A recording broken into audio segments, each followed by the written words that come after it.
Pre-tax or after-tax? This one choice in your 401k could change how much you're able to keep in retirement. And in this video, we'll tell you what you need to know before your next paycheck.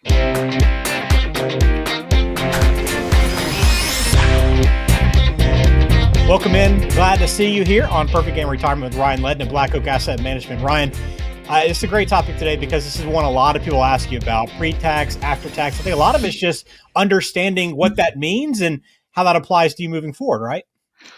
Yeah, there's a lot of general questions and some specific questions when it comes to this. And again, this is stuff that you and I talk about all day long, and it's stuff that I do day in and day out. And I get it. You know, our education system doesn't do a great job of teaching people along the way. What are the differences? What are your different options? Again, there should be a life 101 class that talks about going through your 401k, your company benefits, your health insurance. I mean, these are like big decisions that sometimes a 21-year-old's having to make, or 22-year-old, and they don't know, and it's not necessarily their fault, but then that it just extends on because I like talking about this stuff. Some people don't like talking about this stuff, but so really educating people on the differences between the two when they have this decision of a 401k. And I know the audience that's watching, if we say 401k, that still means it could mean a simple IRA. It could mean a 403b, a 401a. There's a lot of different numbers and letters with these different retirement plans, but we want to make sure everyone knows the differences really when it boils down to, if I have the option of doing pre-tax or after-tax, what's the differences and what should I do? Yeah, in this video, we'll answer those questions. We're going to kind of give you some basic understanding of this, but talk about the tax implications, obviously, talk about some contribution limits. You understand those as well. And we'll get into a little more strategies. Obviously, going to finish off with some planning and some strategy that maybe you can apply and figure out, hey, which option is best for me? So as we jump into this, Ryan, kind of right away, let's just get into those basic differences between pre-tax and after-tax and lay that foundation before we talk about a little more detail into this. Yeah, I mean, when we say the word pre-tax, that just means before tax. That means the IRS does not touch those contribution amounts. They do not touch it with their tax wand. They're going to either tax it now or they're going to tax it later. But right now, so most, historically speaking, most contributions have always been pre-tax. And it's a relatively new phenomenon that there is a after-tax option now, which most people may not even know they have access to. So an after-tax would be something that the government taxes now. So you've paid tax. So it's after the IRS has taxed it. So once it gets in this account, then it grows tax-free, again, as long as you meet the age requirements and it's been in there long enough.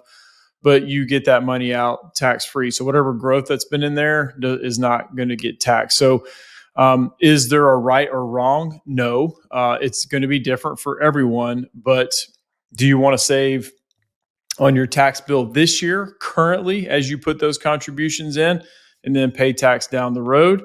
Or do you want to go ahead and bite the bullet, pay the tax now, and then let it grow tax-free?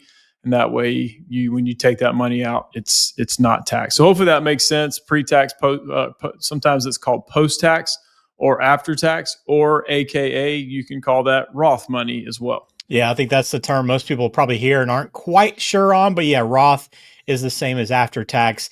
And are you able to make contributions to both pre-tax and after-tax, Ryan, inside this 401k? Yeah, that's a great question.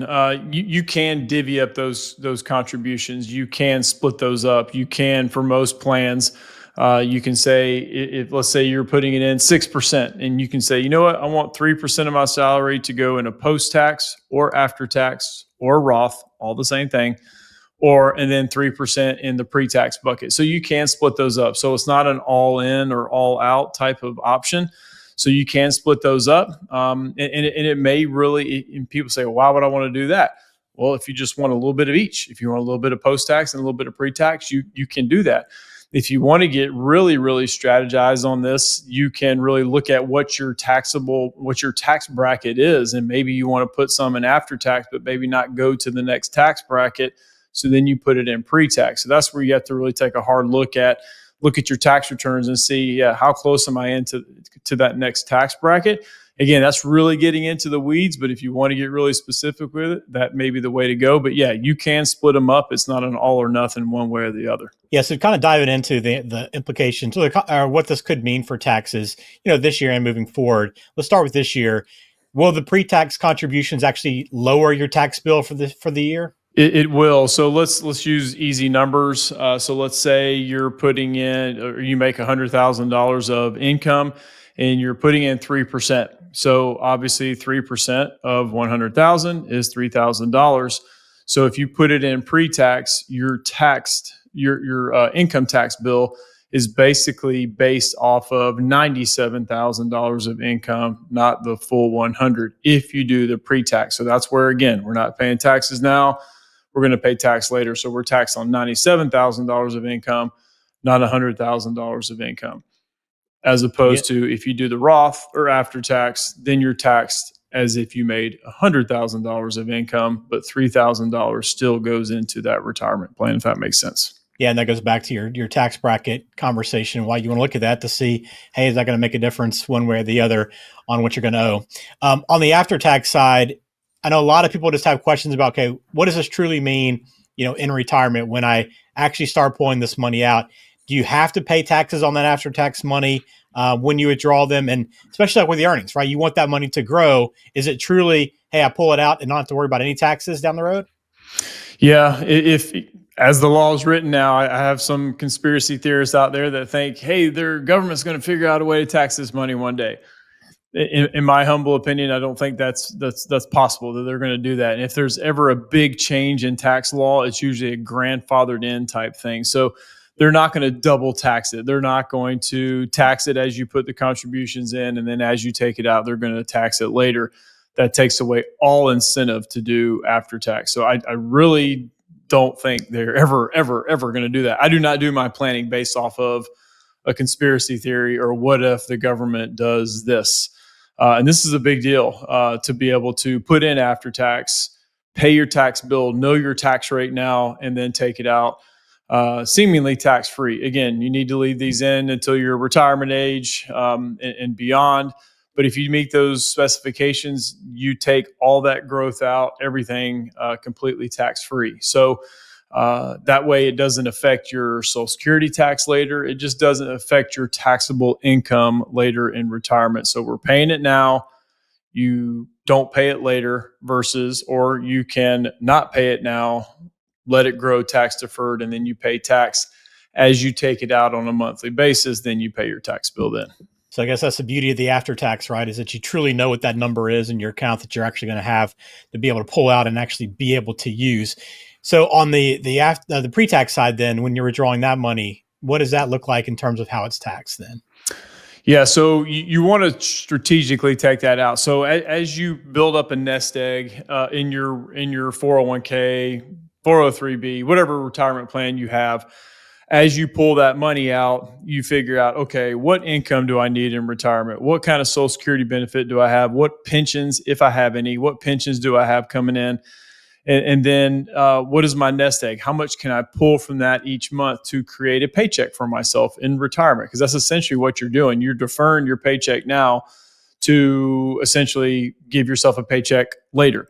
So if it's $3,000 a month that you need from your nest egg or from your 401k and retirement investments, you take $3,000 out a month from that pre-tax account. If you decided to do pre-tax, you take $3,000 out a month. So 3,000 times 12, that's $36,000 per year. You pay tax on the $36,000 per year.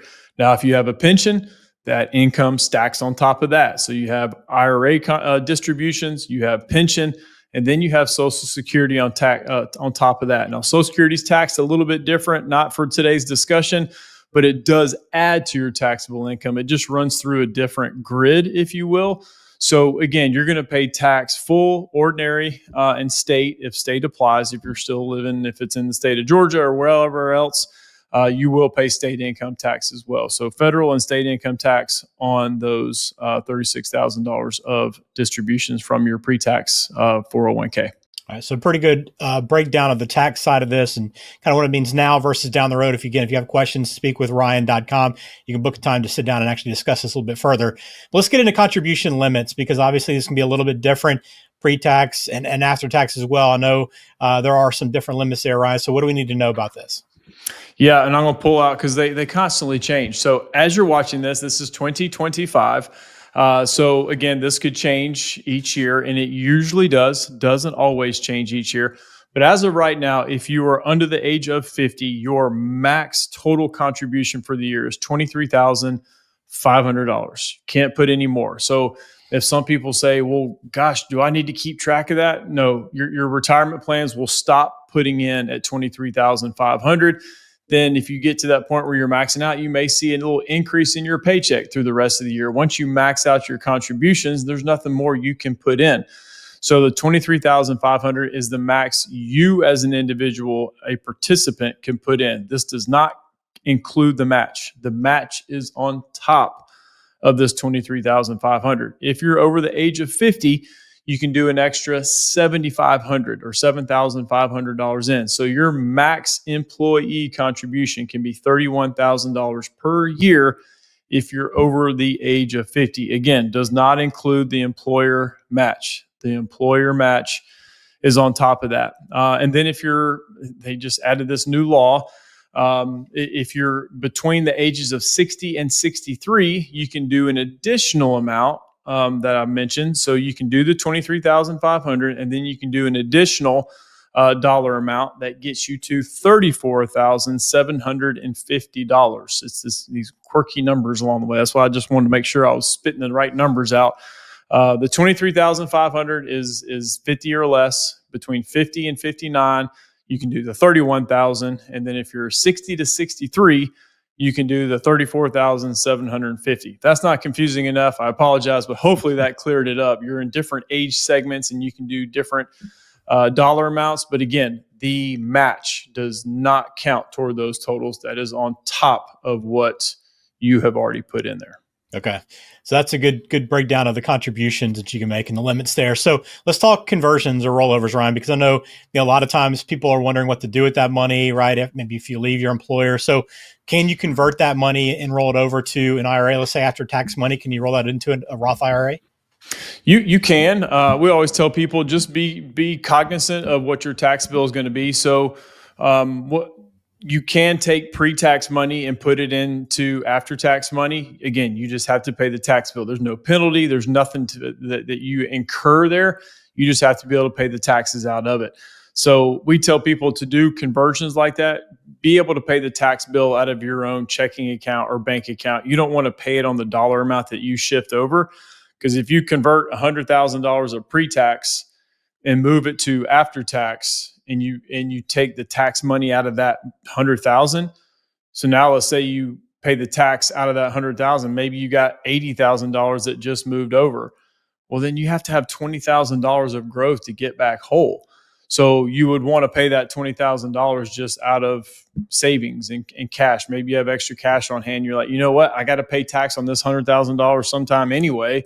I'm just going to go ahead and get it over with. So now that $100,000 grows tax-free once I pay the tax bill on it. So, you do want to talk to someone probably before you do a Roth conversion. You probably want to talk to your CPA or your tax preparer. And then if you have an advisor, you can reach out to us and we'll help you out, at least from a planning standpoint, to look at that.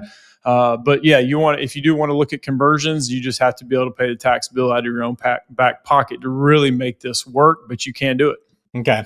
So let's kind of finish up here then, Ryan. I know this can be different this answer will be different for every person that you talk with, and depending on what plan you're on and what your goals are. There's a lot that goes into this, but just generally speaking, how do you decide what's going to be better for you, the pre-tax or the Roth, the after-tax money?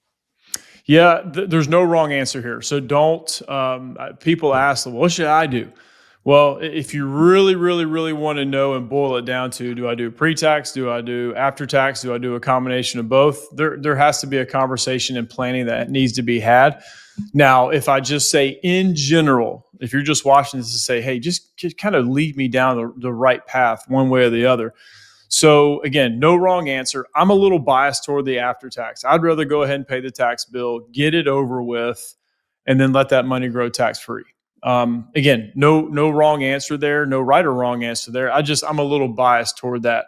Now, if you're younger, I really steer younger people to the after tax, because go ahead and pay the tax bill and you have decades of growth that's never going to be taxed again. But it does not mean if you're older that you should not do after tax. It really just depends on your tax bracket. It depends on how much longevity you have in your family. Obviously, no one guaranteed tomorrow, but longevity does have some generalizations with how long you're going to be around. Again, not across the board, but general.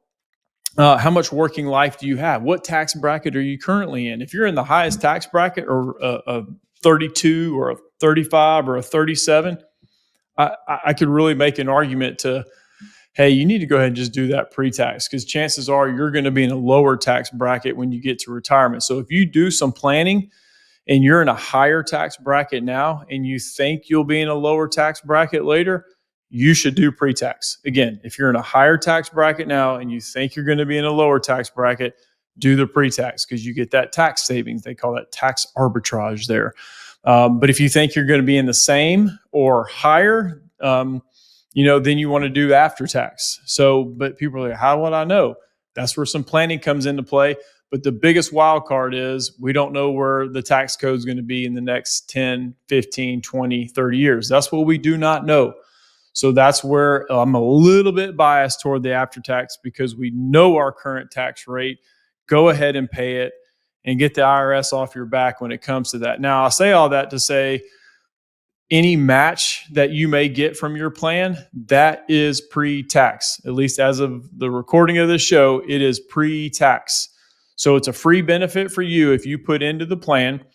So that's a business deduction for the plan to put in on your behalf pre-tax. Now there's some talk about it being after tax, but right now it's pre-tax. So if you have a plan that says, hey, we'll match 50 cents on the dollar up to 6%. Well, that means if you put in 6, they will put in 3%. So your 6 can be post-tax or pre-tax. Their 3% is going to be pre-tax. Or if you're in a plan that does a 5 to 4 match, meaning if you put in 5%, they'll put in 4%. Same thing. The 4% is always going to be pre-tax, at least as of the recording of this. The 5% is your choice. You can do a little bit of both. You can do pre-tax, after-tax, whatever you want to do. So there's a combination of things that you may want to consider. But those things are in general. When I talk about pre and post tax, I steer people in general. But again, if you want to have a specific conversation with us and our team, then feel free to reach out and schedule it, and we'll go through that. Yeah, you can do that at speakwithryan.com, or you can call Black Oak Asset Management at 470-508-0508. But it's a great discussion to have. But hopefully this video can kind of help you understand the basics and understand the differences between pre-tax and after-tax. I know it's a question that comes up quite a bit, especially as you're saving towards retirement. You want to make sure you're getting the most out of your dollars, right? And you know you're keeping the most in retirement. That's the goal. So good breakdown today, Ryan. Appreciate the insight as always, and look forward to having more conversations in the future. Yep, glad to do it.